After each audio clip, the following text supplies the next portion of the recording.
신나리의 파나마에서 살아남기. 세계 최장의 고속도로를 아시나요?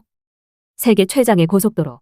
북극 대륙 아래 미국 알래스카에서 남미 아르헨티나까지 지선을 포함 길이만도 46,000km나 되는 팬 아메리칸 하이웨이다. 북에서 남으로 모두 14개 나라의 고속도로들을 사이사이 이으면서 북남미를 종단한다. 하지만 이 도로는 아직 연결이 안 된 한 구간이 있다. 대한민국 3분의 2 크기만한 작은 나라 파나마에서 개미허리 모양의 지형을 하고 있는 다리엔 지역이라는 미개척지다. 이곳은 파나마의 야비자와 콜롬비아 투르보의 국경 지역에 위치한 거대한 지역으로 험준한 지형에다 열대우림으로 뒤덮여 있다. 그 지역에서 고속도로로 이어야 할 약 150km간이 연결되지 않아 세계 최장의 고속도로를 미완성으로 남겨놓게 했다. 이 지역은 통행로가 따로 없다 보니 사람들이 다니기 힘들었고 그로 인해 지난 70년간 도로를 건설하지 못하는 악순환이 반복됐다. 팬 아메리칸 하이웨이의 거대한 퍼즐의 불편한 조각으로 남아있는 것이다. 필자는 지난달 선교 여행차 야비자를 다녀왔다. 다리엔 갭의 바로 옆 동네다. 방문하는 동안 왜 그곳에 고속도로가 연결되지 않은 채 지금까지 미개발지로 남아있는지 이유를 느낄 수 있었다. 표면적으로는 험준한 지형 탓에, 내면에는 더 험준한 국제정치 탓에 완공이 미뤄지고 있었다. 다리엔 갭은 파나마의 수도 파나마시티에서 불과 300km 정도밖에 떨어져 있지 않은 곳이다. 그렇지만 포장되지 않는 구간과 구불구불한 포장길, 중간중간 우기동한 비로 인해 움푹 패인 도로 사정 탓에 차로 6시간이나 달려야 간신히 도착할 수 있었다. 밀림 속으로, 자연의 위험 속으로 들어가는 노정은 사람의 힘으로 어쩔 수 없는 경외감을 느끼게 해줬고 우리가 얼마나 작은 존재인지 겸손도 배우게 하는 시간이었다. 한편으론 파나마에서 유일한 고속도로인 일본 고속도로 중 다리엔 갭 구간 150km 정도만 개통되면 콜롬비아를 지나 아르헨티나까지 닿을 수 있다 상상하니 즐겁기도 한 시간이었다. 현재 이어지지 않는 구간은 2년 뒤 완공될 예정이다. 우기 때는 비가 많이 오면 1년의 반 이상은 공사를 할 수 없어 건기인 지금 바싹 공사를 하는 중이었다. 강둑을 잇는 아스팔트 다리를 건설 중이었다. 팬 아메리칸 하이웨이는 북아메리카와 남아메리카를 연결하는 도로망으로 아이디어는 19세기 말 프랑스의 지리학자인 피에르 제오르제가 제안했다. 그는 미주 대륙을 가로지르는 도로의 필요성을 강조하며 이 프로젝트를 통해 두 대륙 간의 교역과 소통을 강화하고자 했다. 당시는 프랑스가 파나마 운하도 지으려 했을 정도로 서방 열강들이 아프리카로, 남미로 식민 제국주의를 펼칠 때였다. 프랑스는 이미 이집트의 수에즈 운하도 건설했던 터라 운하나 도로를 만드는 것에 관심이 매우 높았다. 그렇게 시작했지만 프랑스는 파나마 운하를 완공하지 못했다. 불충분한 계획과 질병, 사기죄 기소 등으로 10년간의 작업기간과 14억 프랑이라는 거액 그리고 2만여 명의 희생자를 내고 1889년에 중단됐던 것.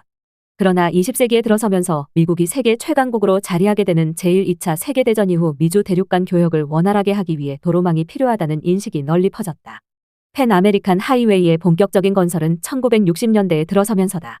미국은 이 프로젝트의 주도적인 역할을 맡아 미주 대륙의 북쪽 끝부터 남쪽 끝까지 이어지는 거대한 도로망을 건설한다는 구상을 실천에 옮겼다. 도로는 알래스카의 프루드호 베이에서 출발해 세계 최남단 아르헨티나 우슈아이아까지 가는 고속도로다. 노폭은 왕복 2에서 4차선이다.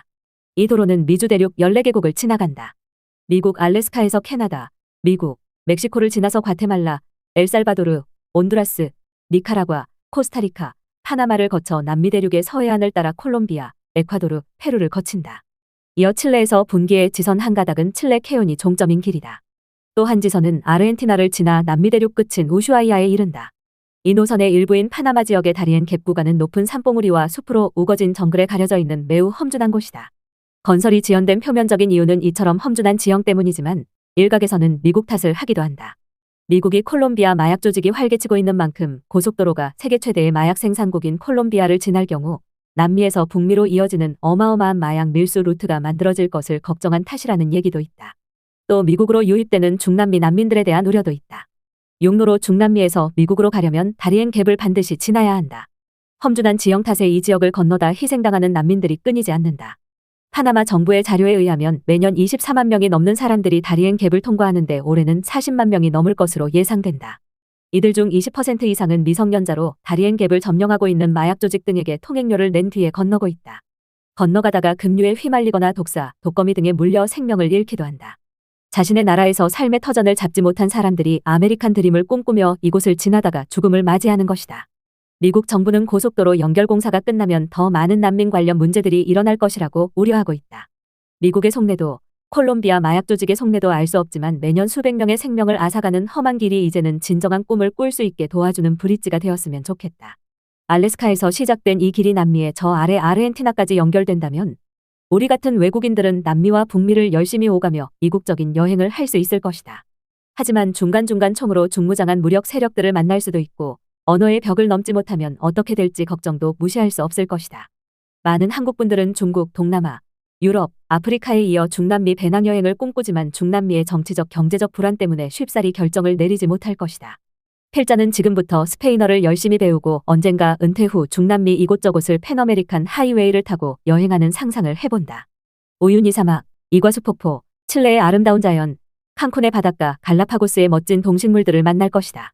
내후년에는 콜롬비아까지 팬어메리칸 하이웨이를 타고 갈 수 있을까? 더 칼럼니스트